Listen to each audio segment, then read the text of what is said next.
50/50ths, 2011.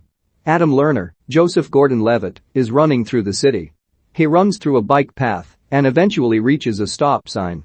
He stops at the corner and patiently waits, despite the fact that there are no cars coming. Another jogger runs by him, but he waits until the sign changes to have the right of way. He starts running again, but feels a pain in his lower back and begins wincing as he runs. He returns home and takes a shower while his girlfriend, Rachel, Bryce Dallas Howard, wakes up and asks where her stuff has disappeared to. Adam tells her that he put all of her stuff into its own drawer since she's been staying over more and more, and it made sense. She smiles at the fact that they've become so domestic and tells him that she will be working late on her pieces for her upcoming gallery show. Adam hears a honk outside and leaves for work. Adam's best friend, Kyle, Seth Rogen, is waiting impatiently in the car. The pair stops at a coffee shop on the way to work and in line discuss Adam's relationship with Rachel. Adam confesses that he and Rachel haven't been sexually active in around 3 weeks, which strikes Kyle as odd. Kyle expresses his dislike of Rachel, but Adam simply states that they have a connection. At work, Adam informs his boss that he's completed the research on a volcano piece he's been working on for 2 weeks and apologizes for being late. His boss laughs it off and, while appearing nice, fails to follow up on any of the points. It occurs to Adam that his boss doesn't care, and Kyle points out that the man just wants radio segments. The two go about their job, and at lunch Adam goes to the doctor's office to get his back checked out. After the tests, he sits patiently waiting in the doctor's office. The doctor enters and pulls out a tape recorder, rapidly talking about Adam without actually telling him anything. Adam interrupts him and asks what is going on, since he doesn't understand what the doctor is saying. The doctor cuts right to the point. Adam has a very rare type of cancer which is genetically based and must undergo chemo in order to see if they can shrink the tumor.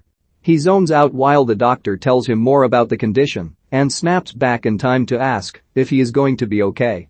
The doctor isn't reassuring, but tells him that if he needs someone to talk to, he can always talk to a psychiatrist here at the hospital. Adam tells Rachel the news and tells her that he knows that it's a tough thing to deal with. He tells her that if she can't handle, she has the opportunity to leave now with no hard feelings. Rachel puts on a brave face and masks her discomfort and uncertainty by hugging him and telling him that they will get through this. When Kyle is told of his friend's condition, he is instantly upset and asks what his chances of survival are. Adam tells him that the survival rate for his condition is 50%. Kyle points out that he has good odds and lists several celebrities who survived cancer: Lance Armstrong, he keeps getting it, the guy from Dexter, and Patrick Swayze. Adam points out that Patrick Swayze died, and Kyle is legitimately surprised by how fucked up that is. 2 days later, Adam calls his parents, Diane and Richard, over for dinner with him and Rachel. Diane, Angelica Huston, assumes that Rachel is pregnant but is horrified when Adam admits that he has cancer.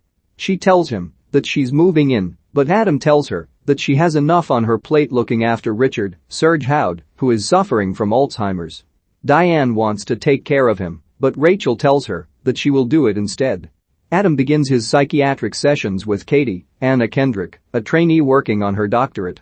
He discovers that he is only her third patient and is a little disturbed by her inexperience and quirks. She touches him to reassure him, but comes off very awkwardly. She asks him how he feels, and he tells her that he is relaxed, but she tells him that he's just in shock. Despite his insistence that he is relaxed, she makes him do relaxation exercises. As Adam closes his eyes, he opens them back home with Rachel standing over him with a surprise, an old race hound named Skeletor that she saved from the pound. Adam doesn't like him at first because he's old, but after Rachel tells Adam that if Skeletor goes back he'll be put down, Adam acquiesces. The next day, she brings him to his first chemo session, but doesn't go in with him. She tells him that she doesn't want to mix the bad with what they have. Adam accepts it and goes into his session. During his chemo session, he befriends 2 chemo patients named Mitch, Matt Frewer, and Alan, Philip Baker Hall. Alan offers him some macaroons that are full of pot. At first, Adam tells them that he doesn't do drugs, and Richard insists.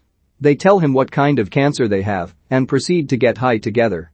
After his session, Adam walks through the hospital laughing at everything. That night, Adam wakes up and retches in the toilet violently, the drugs in his system making him horribly ill. He wakes up Rachel, who is concerned but can't really do much. When Adam goes in for his next session with Katie, he tells her that the drugs are starting to make him hurt all over and that he has a giant headache. He doesn't want to talk about himself, instead begging for relaxation exercises. She is concerned about Adam's well-being, so she gives him a list of books to get him through this. At his chemo session with Mitch and Alan, the two older patients ask why they've never met Rachel despite being together for the last couple of weeks. Adam tells them that they can meet her after the session, but 20 minutes go by and she doesn't show up. After waiting an hour and a half, Rachel arrives and apologizes profusely, but Adam just says you don't have to do this. I gave you an out, remember? Kyle brings Adam to a bookstore and helps him get his books. He insensitively uses Adam's condition to score a date with the store clerk, and the two go out that night to an art showing, while Adam stays at home with Skeletor ignoring his mother's phone calls. Kyle keeps swearing profusely and ruins his date when he sees Rachel hooking up with a bearded artist who looks like Jesus. He is overjoyed to find the proof he needs to get rid of her and enthusiastically takes a photo of the pair kissing. Rachel returns to Adam's house and he tries to get her to cuddle, but she tells him that she just wants to go to bed. Kyle bursts through the door and immediately outs her as a whore. Adam takes the news badly and Rachel tries to convince him to go to bed and sleep on it, but Kyle tells her in no uncertain terms that she is to leave and not come back because she is a terrible human being. The next day, Kyle takes Adam walking around the neighborhood with Skeletor and they run into a young woman with her dog. Adam doesn't feel like talking to her, but Kyle flirts, which annoys Adam a bit, but he doesn't mention it. Kyle tells him that, since he is single, he could easily have gotten with that girl because cancer is his trump card. Adam goes to his chemotherapy session and afterwards waits outside for the bus. Katie walks by and notices Adam and offers him a ride, refusing to take no for an answer. Adam is disgusted by the litter in her car and she asks him how he's holding up. He mentions that Rachel cheated on him and Katie asks if he wants to talk about it. Instead of talking about his feelings, he has her pull over the car and he throws out all her trash and helps clean her car. When they get to Adam's house, she gives him her cell number and Adam jokingly asks if he scored her digits. The situation's awkwardness escalates as Katie tells him that it's only for emergencies like when he needs someone to talk to. Kyle hangs out with Adam, Mitch, and Alan and the four get high together.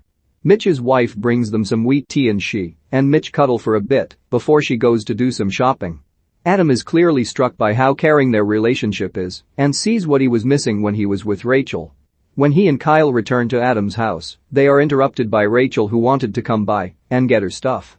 She asks Adam to talk in private and kisses him, telling him that she doesn't want to break up and that she can do better.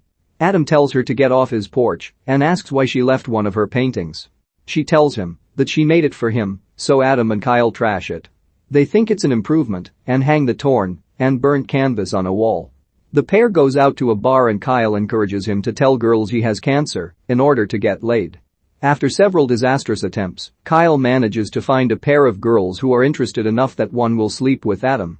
Adam is exhausted but offers them some of his medicinal weed to have a good time. He ends up having sex with one of them, but his cancer prevents him from enjoying himself because of the pain in his back. He sees Kyle the next morning, happy with having gotten laid, and there is a disappointment etched on his face. Adam goes to chemo and only sees Alan. He asks about Mitch and finds out that Mitch died last night. Adam is shocked and spends the next few days in a daze. He goes to Mitch's funeral and then to Katie's office. They discuss his family and Katie points out that Adam is a dick because Diane has to put up with a husband who can't talk to her and a son who won't, leaving her completely alone. He tells her that he's accepted, that he's not going to make it. He tells her that the worst part is that everyone tries to be supportive, but they all keep towing around the fact that he is going to die. He tells her that this has been a waste of time and that he doesn't want to just be the anecdote she tells people about at cocktail parties. He leaves Katie worried about his mental state. Adam calls Kyle, but doesn't get a response, so he calls his mother. The next morning, Diane and Richard drive him to his final appointment, the big one.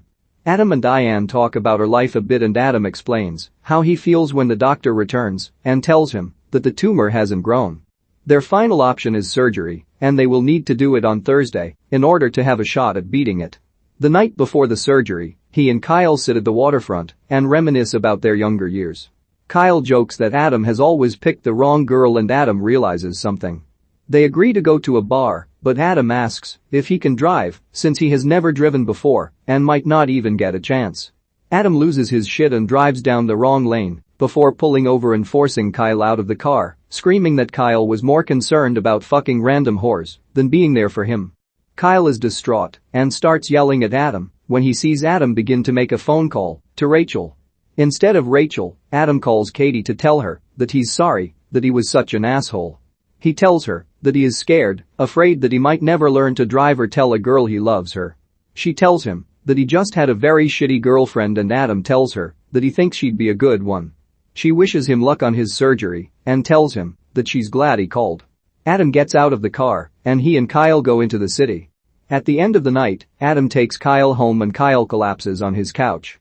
Adam goes to wash his face in the bathroom and sees a dog-eared book on the shelf, Beating Cancer Together. Adam realizes that Kyle read it cover to cover and had been following it carefully to keep Adam stable. He smiles and walks home in the rain. The next morning, Adam wakes up and slowly prepares himself, feeding Skeletor and kissing him goodbye. He finds Kyle waiting outside and they drive to the hospital. They don't say goodbye and Kyle insists that he will see him after the surgery. Diane and Richard accompany Adam into the prep room and Adam tells Richard that he loves him, even though he doesn't really understand what is going on. Adam breaks down at the prospect of dying and hugs Diane before he is taken into the OR. Katie sits outside of the waiting room near Adam's parents and Kyle. They wait tersely for news about how Adam's surgery went. The doctor comes out and tells them that Adam has a long road ahead of him, but he will make a full recovery. Katie visits him that night and he thanks her. While very high on morphine and peeing into a bag. 6 months later, Kyle changes Adam's bandage and heads out while Adam prepares for his date. Katie arrives with a pizza and the two of them stand in his living room wondering where they will be going next.